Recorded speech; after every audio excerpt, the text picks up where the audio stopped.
ओम शांति। आज के अव्यक्त बाप दादा के महावाक्य हैं। रिवाइज कोर्स है 21 दिसंबर 89। मुरली का सार है त्रिदेव रचयिता द्वारा वरदानों की प्राप्ति। आज त्रिदेव रचयिता अपनी साकारी और आकारी रचना को देख रहे हैं। दोनों रचना अति प्रिय हैं, इसलिए रचता रचना को देख हर्षित होते हैं। रचना सदा यही खुशी के गीत गाती कि वाह रचता, और रचता सदा ये गीत गाते वाह मेरी रचना। रचना प्रिय है, जो प्रिय होता है उसको सदा सब कुछ देकर संपन्न बनाते हैं। तो बाप ने हर एक श्रेष्ठ रचना को विशेष तीनों संबंध से कितना संपन्न बनाया है। बाप के संबंध से दाता बन ज्ञान खजाने से संपन्न बनाया।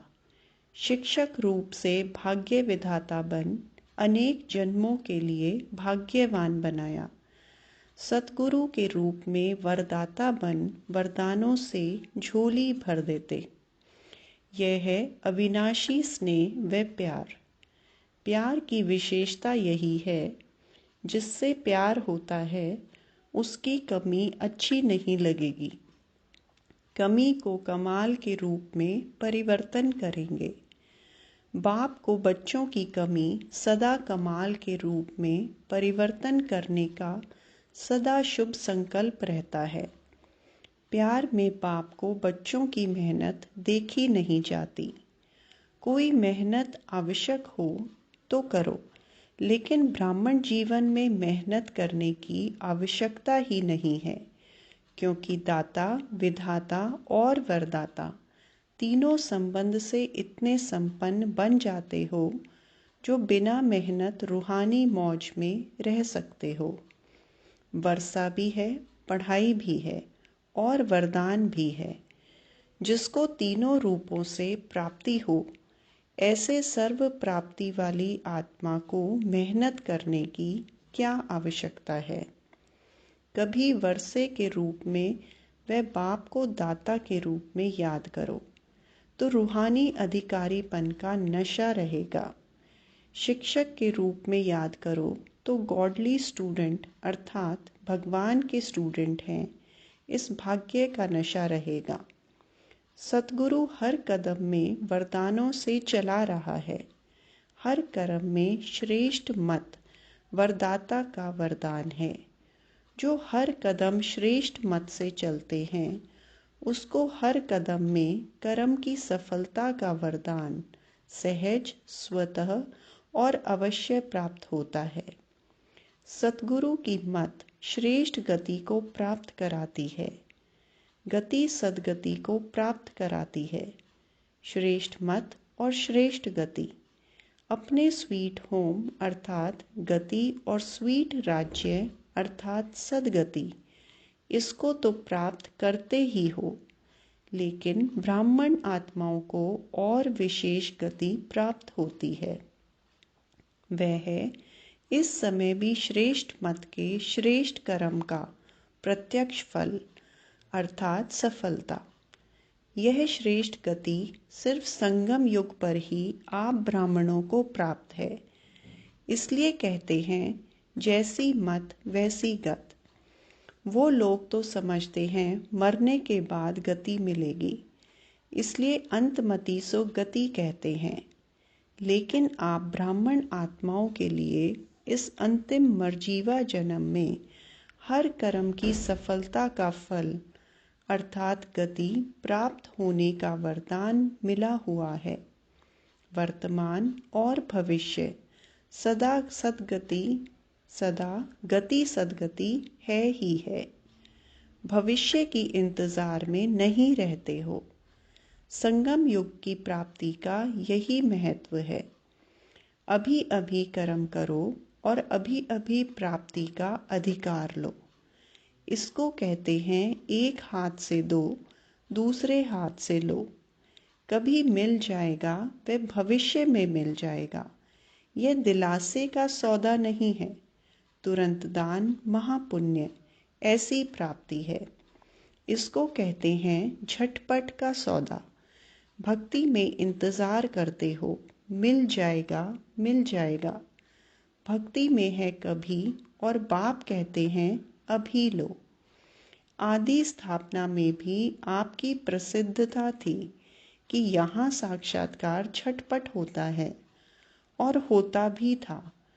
तो आदि से झटपट का सौदा हुआ। इसको कहते हैं रचता का रचना से सच्चा प्यार। सारे कल्प में ऐसा प्यारा कोई हो ही नहीं सकता। कितने भी नामी ग्रामी प्यारे हों, लेकिन यह है अविनाशी प्यार और अविनाशी प्राप्ति। तो ऐसा प्यारा कोई हो ही नहीं सकता। इसलिए बाप को बच्चों की मेहनत पर रहम आता है। वरदानी सदा वर्षे के अधिकारी कभी मेहनत नहीं कर सकते। भाग्य विधाता शिक्षक के भाग्यवान बच्चे सदा पास विद ऑनर होते हैं, ना फेल होते हैं, ना कोई व्यर्थ बात फील करते हैं। मेहनत करने के कारण दो ही हैं, या तो माया के विघ्नों से फेल हो जाते, वे संबंध संपर्क में, चाहे ब्राह्मणों के चाहे अज्ञानियों के, दोनों संबंध में कर्म में आते छोटी सी बात में व्यर्थ फील कर देते हैं, जिसको आप लोग फ्लू की बीमारी कहते हो। फ्लू क्या करता है? एक तो हलचल होती है, उसमें शरीर हिलता है, और यह आत्मा की स्थिति हिलती है, मन हिलता है, और मुख कड़वा हो जाता है। यहाँ भी मुख से कड़वे बोल बोलने लग पड़ते हैं। और क्या होता है? कभी सर्दी कभी गर्मी चढ़ जाती है। यहाँ भी जब फीलिंग आती है तो अंदर जोश आता है, गर्मी चढ़ती है। इसने यह क्यों कहा, यह क्यों किया? यह जोश है। अनुभवी तो होना। और क्या होता है? खाना पीना कुछ अच्छा नहीं लगता है। यहाँ भी कोई अच्छी ज्ञान की बात भी सुनाएंगे तो भी उनको अच्छी नहीं लगेगी। आखिर रिजल्ट क्या होती? कमज़ोरी आ जाती है। यहाँ भी कुछ समय तक कमज़ोरी चलती है। इसलिए न फेल हो न फील करो।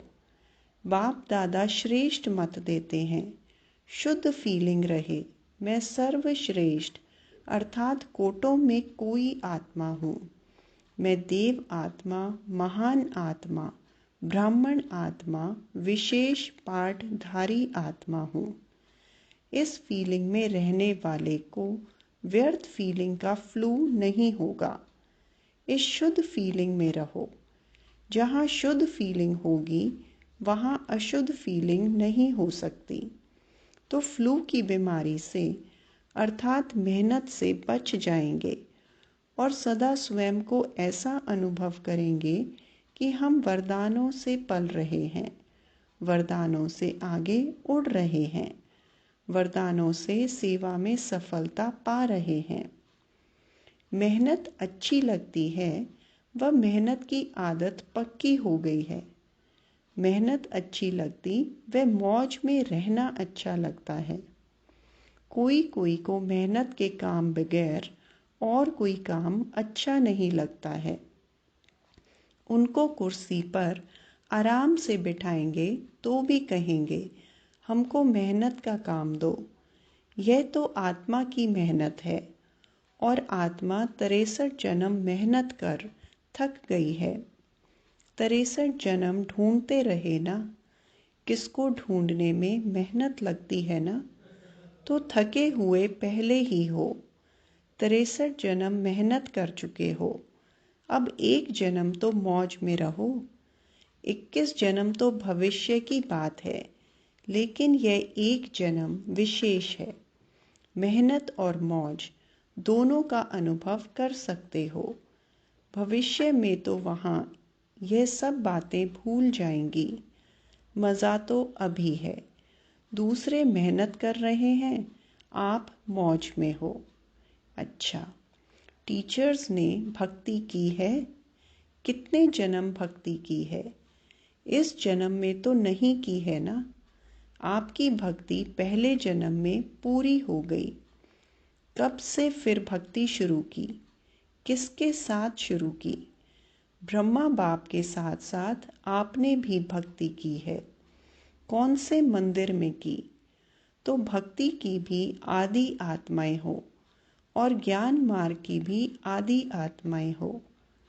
आदि की भक्ति में अव्यभिचारी भक्ति होने कारण भक्ति का आनंद सुख उस समय के प्रमाण कम नहीं हुआ। वह सुख और आनंद भी अपने स्थान पर श्रेष्ठ रहा। भक्तमाला में आप हो। जब भक्ति आपने शुरू की तो भक्तमाला में नहीं हो। डबल फॉरनर्स भक्तमाला में थे। भक्त बने या भक्तमाला में थे? अभी सब सोच रहे हैं कि हम थे व नहीं थे। विजय माला में भी थे, भक्तमाला में भी थे। पुजारी तो बने लेकिन भक्तमाला में थे। भक्तमाला अलग है। आप तो ज्ञानी सो भक्त बने, वह है ही भक्त। तो भक्तमाला और ज्ञानियों की माला में अंतर है। ज्ञानियों की माला है विजय माला, और जो सिर्फ भक्त हैं, ऐसे नौदा भक्त जो भक्ति के बिना और बात सुनना ही नहीं चाहते, भक्ति को ही श्रेष्ठ समझते हैं। तो भक्तमाला अलग है, ज्ञान माला अलग है। भक्ति जरूर की, लेकिन भक्तमाला में नहीं कहेंगे, क्योंकि भक्ति का पाठ बजाने के बाद आप सबको ज्ञान में आना है। वे नौधा भक्त हैं और आप नौधा ज्ञानी हो। आत्मा में संस्कारों का अंतर है। भक्त माना सदा ममता के संस्कार होंगे। मैं नीच हूँ, बाप ऊंचा है, यह संस्कार होंगे। वे रॉयल भिखारी हैं और आप आत्माओं में अधिकारीपन के संस्कार हैं। इसलिए परिचय मिलते ही अधिकारी बन गए। समझा? भक्तों को कोई भी जगह दे दो ना, दोनों में आप आएंगे क्या? उन्हों का भी आधा कल्प है, आपका भी आधा कल्प है। उन्हों को भी गायन माला में आना ही है। फिर भी दुनिया वालों से तो अच्छे हैं। और तरफ तो बुद्धि नहीं है, बाप की तरफ ही है। शुद्ध तो रहते हैं, पवित्रता का फल मिलता है, गायन योग्य होने का। आपकी पूजा होगी, उन्हों की पूजा नहीं होती। सिर्फ स्टैचू बनाकर रखते हैं गायन के लिए। मीरा का कभी मंदिर नहीं होगा। देवताओं मिसल मीरा की पूजा नहीं होती, सिर्फ गायन है। अभी लास्ट जन्म में चाहे किसी को भी पूज लेवें, धरनी को भी पूजें तो वृक्ष को भी पूजें, लेकिन नियम प्रमाण उन्हों का सिर्फ गायन होता है, पूजन नहीं। आप पूज्य बनते हो तो आप पूजनीय आत्माएं हो। यह नशा सदा स्मृति में रखो। पूज्य आत्मा कभी कोई अपवित्र संकल्प को टच भी नहीं कर सकती। ऐसे पूज्य बने हो। अच्छा, पंजाब और राजस्थान ग्रुप से बाप दादा की मुलाकात। सदा अपने को होली हंस अनुभव करते हो। होली हंस अर्थात समर्थ और व्यर्थ को परखने वाले। वे जो हंस होते हैं वो कंकड़ और रतन को अलग करते हैं, मोती और पत्थर को अलग करते हैं। लेकिन आप होली हंस किसको परखने वाले हो? समर्थ क्या है और व्यर्थ क्या है? शुद्ध क्या है और अशुद्ध क्या है? जैसे हंस कभी कंकड़ को चुग नहीं सकता, अलग करके रख देगा, छोड़ देगा, ग्रहण नहीं करेगा। ऐसे आप होली हंस व्यर्थ को छोड़ देते हो और समर्थ संकल्प को धारण करते हो। अगर व्यर्थ आ भी जाए तो धारण नहीं करेंगे। व्यर्थ को अगर धारण किया तो होली हंस नहीं कहेंगे। वह तो बगुला धारण करता है। व्यर्थ तो बहुत सुना, बोला, किया, लेकिन उसका परिणाम क्या हुआ? गवाया। सब कुछ गवा दिया ना। तन भी गवा दिया। देवताओं के तन देखो और अभी के तन देखो, क्या है, कितना अंतर है। जवान से भी वे अच्छे हैं। तो तन भी गवाया, मन का सुख शांति भी गवाया, धन भी गवाया। आपके पास कितना धन था, अथाह धन कहाँ गया? व्यर्थ में गवा दिया। अभी जमा कर रहे हो या गवा रहे हो? होली हंस गवाने वाला नहीं, जमा करने वाला। अभी 21 जन्म तन भी अच्छा मिलेगा और मन भी सदा खुश रहने वाला होगा। धन तो ऐसे होगा जैसे अभी मिट्टी है। अभी मिट्टी का भी मूल्य हो गया है, लेकिन वहाँ रत्नों से तो खेलेंगे। रत्नों से मकान की सजावट होगी। तो कितना जमा कर रहे हो? जिसके पास जमा होता है उसको खुशी होती है। अगर जमा नहीं होता तो दिल छोटी होती है। जमा होता है तो दिल बड़ी होती है। अभी कितनी बड़ी दिल हो गई है, तो हर कदम में जमा का खाता बढ़ता जाता है। या कभी कभी जमा करते हो?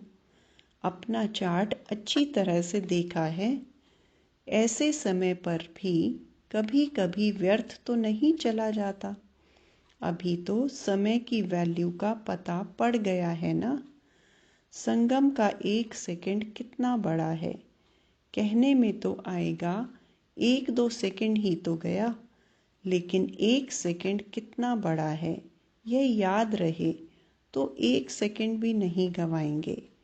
सेकंड गवाना माना वर्ष गवाना।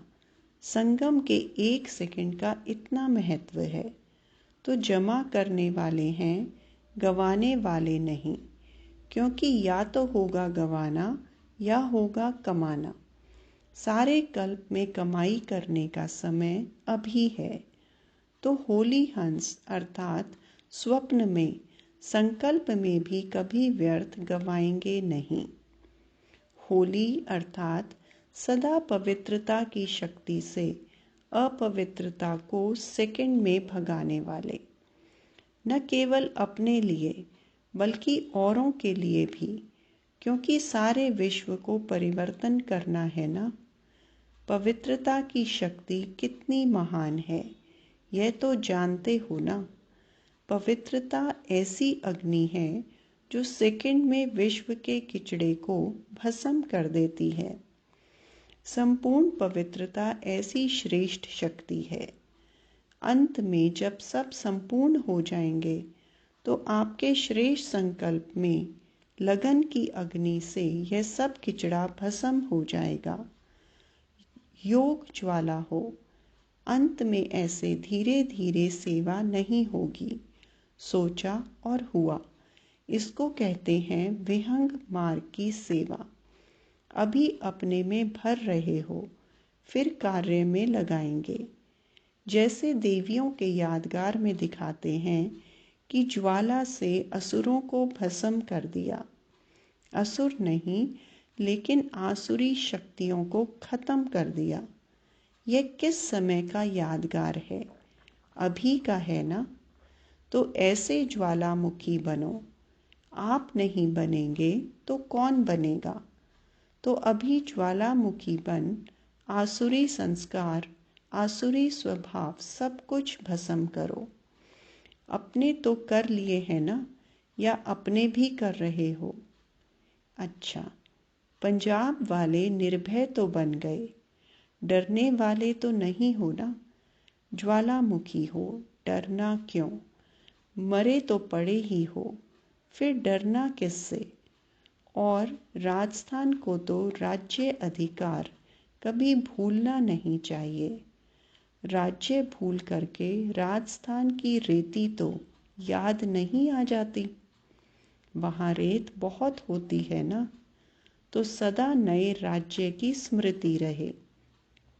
सभी निर्भय ज्वालामुखी बन प्रकृति और आत्माओं के अंदर जो तमोगुण है उसे भस्म करने वाले बनो। यह बहुत बड़ा काम है। स्पीड से करेंगे तब पूरा होगा। अभी तो व्यक्तियों को ही संदेश नहीं पहुंचा है, प्रकृति की तो बात पीछे है। तो स्पीड तेज करो, गली गली में सेंटर हो, क्योंकि सरकमस्टांस प्रमाण एक गली से दूसरी गली में जा नहीं सकेंगे, एक दो को देख भी नहीं सकेंगे, तो घर घर में गली गली में हो जाएगा ना। अच्छा, चारों ओर के वर्षे के अधिकारी आत्माओं को सदा पढ़ाई में पास विद ऑनर होने वाले, सदा वरदानों द्वारा वरदानी बन औरों को भी वरदानी बनाने वाले, ऐसे बाप, शिक्षक और सतगुरु के प्यारे, सदा रूहानी मौज में रहने वाली श्रेष्ठ आत्माओं को बाप दादा का याद प्यार और नमस्ते। वरदान: चलन और चेहरे द्वारा पुरुषोत्तम स्थिति का साक्षात्कार कराने वाले ब्रह्मा बाप समान भव। जैसे ब्रह्मा बाप साधारण तन में होते भी सदा पुरुषोत्तम अनुभव होते थे, साधारण में पुरुषोत्तम की झलक देखी। ऐसे फॉलो फादर करो। कर्म भल साधारण हो लेकिन स्थिति महान हो, चेहरे पर श्रेष्ठ जीवन का प्रभाव हो। जैसे लौकिक रीति में कई बच्चों की चलन और चेहरा बाप समान होता है, यहाँ चेहरे की बात नहीं लेकिन चलन ही चित्र है। हर चलन से बाप का अनुभव हो, ब्रह्मा बाप समान पुरुषोत्तम स्थिति हो, तब कहेंगे बाप समान। स्लोगन: जो एकरस स्थिति के श्रेष्ठ आसन पर स्थित रहता है वही सच्चा तपस्वी है। अच्छा, ओम शांति।